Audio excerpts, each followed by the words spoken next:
आपके मोहल्ले की पुरानी पीली स्ट्रीट लाइट एक दिन अचानक से नई सफेद एलईडी लाइट बन गई।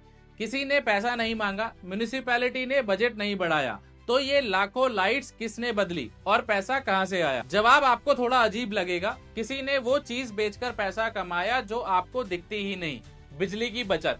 समझिए, पुरानी स्ट्रीट लाइट बहुत बिजली पीती थी, म्युनिसिपैलिटी का बिल भारी होता था। अब एक कंपनी आती है, जैसे सरकारी कंपनी ईईएसएल, वो कहती है हम सारी लाइट्स अपने खर्चे पर एलईडी में बदल देंगे, आपका एक भी रुपया नहीं लगेगा। म्युनिसिपैलिटी खुश, कोई अपफ्रंट खर्चा नहीं। पर सवाल ये है, कंपनी ये मुफ्त में क्यों कर रही है?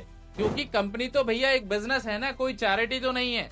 यही असली खेल है। एलईडी पुरानी लाइट से लगभग आधी बिजली खाती है, मतलब म्युनिसिपैलिटी का बिजली बिल आधा हो गया। अब डील ये होती है कि जो पैसा बिल में बचा, उसका बड़ा हिस्सा म्युनिसिपैलिटी कंपनी को देती है, कुछ साल तक, आमतौर पर 7 साल तक। इसे कहते हैं एस्को मॉडल, एनर्जी सर्विस कंपनी, या पे एज यू सेव। कंपनी ने लाइट नहीं बेची, कंपनी ने बचत बेची। 7 साल बाद कंपनी का पैसा पूरा और सारी लाइट्स म्युनिसिपैलिटी की, और गारंटी भी लिखी होती है, कम से कम 50% बचत पक्की, वरना कंपनी जिम्मेदार। आइए इसका पैमाना समझते हैं। इस एक स्कीम एसएलएनपी के तहत देश में 1.3 करोड़ से ज्यादा एलईडी स्ट्रीट लाइट बदली जा चुकी हैं।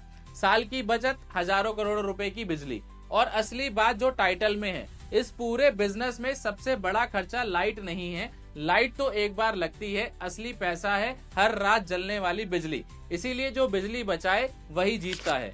तो अगली बार अगर आप भी उस सफेद एलईडी के नीचे से गुजरो, तो ये याद रखना कि वो लाइट किसी ने मुफ्त लगाई है, और उसका पैसा उस बिजली से निकला है जो आपको कभी दिखी ही नहीं, क्योंकि वो कभी जली ही नहीं।